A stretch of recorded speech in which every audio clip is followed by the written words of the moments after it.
என்னடா சரியான கூட்டமா இருக்கு, இது ஆக்சிடென்ட் ஆயிடுச்சா என்னடான்னு போய் பார்த்தா அங்கதான் போய் பெரிய ஷாக்கு. இது ஒரு குட்டி கதை தான், டக்குன்னு சொல்லிட்டு டக்குன்னு ஓடிடுறேன். அதுக்கு முன்னாடி இது நான் சிக்ஸ் பேச போற எபிசோட் 61 வீடியோ பார்க்கணுங்களா உங்க வீட்டு பிள்ளை நினைச்சு ஒரு ஃபாலோ தட்டி விட்டு போயிருங்க. இதுக்கு மேல நோட்டாக்கு போலாம் வாக்குன்னு சொல்லிட்டு காலங்காத்தால ரன்னிங் கிளம்பியாச்சு. இன்னைக்கு வெள்ளம் இருந்துச்சதால காலங்காத்தால ரன்னிங் அருமையா அமைச்சு, அதனால அருமையா போயிட்டு பொறுமையா ரிட்டர்ன் ஆயாச்சு. ரிட்டர்ன் வரப்போ கொஞ்சம் டயர்டா இருந்துச்சு, சரின்னு கொஞ்சம் ரெஸ்ட் எடுத்துட்டு அப்படியே மறுபடியும் வீட்டுக்கு வந்துட்டேன். அதான் வந்தாச்சுல, அடுத்த விட அப்படியே ஜிம்முக்கு கிளம்பிடணும். அதுக்கு முன்னாடி நமக்கு எனர்ஜி வேணும், அதனால ஒரு வெள்ளனையை போட்டு 2 பிரெட்டை முழுங்கிட்டு 3 முட்டையை தள்ளிட்டு அப்படியே குடுக்குறோன்னு ஜிம்முக்கு போயிட்டேன். அப்படியே லைட்டா வார்ம் அப் போட்டு இதுல 4 அதுல 3 இதுல 2ன்னு சொல்லி பிரிச்சு அழகா அசால்ட்டா பண்ணி முடிச்சுட்டு வந்தாச்சு.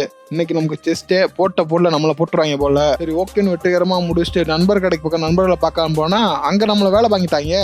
சும்மா வேலை வாங்கிட்டு சேலரி கொடுக்க மாட்டாங்க நண்பர்களே. சரி இதுக்கு மேல இங்க இருந்தா இன்னும் வேலை வாங்க வேண்டிய அங்க இருந்து சுட்டு விட்டேன். அப்படியே வீட்டுக்கு வந்து ஒரு பைனாப்பிள முழுங்கிட்டு அப்படியே ஃப்ரெஷ் ஆயிட்டு அப்படியே எட்டிங்ல உட்காந்துட்டேன். கொஞ்ச நேரம் உட்காந்து எடிட் பண்ணிட்டு இருந்தேன். அப்பதான் அம்மா சொன்னாங்க வீட்டுல புரதச்சத்து இல்லைண்டு. சரி ஓகேன்னு வண்டி எடுத்து சுட்டு விட்டு சிக்கன் வாங்க கிளம்பிட்டேன். அங்க போய் குடுக்குறோம் சிக்கன் வாங்கிட்டு ஒரு தயிர் பாக்கெட் வரவில்லை உஷார் பண்ணிட்டு அப்படியே வீட்டுக்கு வந்துட்டு சிக்கன் ரெடி பண்ண ஆரம்பிச்சிட்டேன். இன்னைக்குன்னு பார்த்து இது இவ்வளவு பொறுமையா ஆகுது. அப்படியே எல்லாம் ரெடி ஆயிடுச்சு. அப்படியே எல்லாத்தையும் போட்டு வந்து அருமையா உட்காந்து பொறுமையா சாப்பிட்டு முடிச்சாச்சு. முடிஞ்ச அளவுக்கு புரோட்டீன் ஃபைபர் எல்லாத்தையும் மேட்ச் பண்ணி மேனேஜ் பண்ணிட்டேன். அதுக்கப்புறம் ஒரு வெண்ணெய் பாலை குடிச்சிட்டு அதை குடிச்சு முடிச்சுட்டு எடிட்டிங்ல உட்காந்துட்டேன். கொஞ்ச நேரம் அப்படியே எடிட்டிங் பார்த்துட்டு இருந்தேன். கொஞ்ச நேரத்துக்கு அப்புறம் பேட்டரியில இண்டிகேஷன் கட்ட ஆரம்பிச்சிச்சு. சரி ஓகே இதுக்கு மேல முடியாதுன்னு படுக்கையை தட்டிட்டு கொஞ்ச நேரம் கழிச்சு எந்திரிச்சு ஃப்ரெஷ் ஆயிட்டு வண்டி எடுத்துக்கிட்டு ஒரு இடத்துக்கு சுட்டு விட்டேன். எங்க போறேன்னா எங்க ஊர் கோயிலுக்கு. எப்பயாச்சும் ஃப்ரீ டைம் இருந்தா கண்டிப்பா இந்த கோயிலுக்கு போயிட்டு வந்துருவேன். இந்த கோயிலுக்கு போய் ரொம்ப நாள் ஆச்சு, சரி போலான்னு சொல்லி அங்க போனேன். பொறுமையா உட்காந்து அந்த ஆத்தங்கரையோட மீனோட விளான்ட்டு அப்படியே போய் பொறுமையா கோயில் வளாகத்தை சுத்திட்டு அப்படியே பொறுமையா கொஞ்ச நேரம் உட்காந்துருந்தேன். அப்படியே கொஞ்ச நேரம் கழிச்சு பொறுமையா கிளம்பி நண்பரோட கடைக்கு திரும்ப வந்தாச்சு. அது மட்டும் இல்லாம நண்பரோட கடையில் நானும் ஒரு சைலண்ட் பார்ட்னர், சைலண்டா ஒரு 20 எடுத்து சைலண்டா போய் பொறி வாங்கி தின்ட்டு வந்துட்டேன்.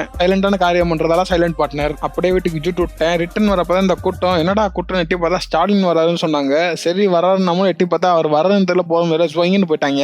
அப்படியே வீட்டுக்கு வந்து நாளை முடிச்சுட்டேன். நீங்களே ஏதாச்சும் முடிச்சிங்க நண்பர்களே?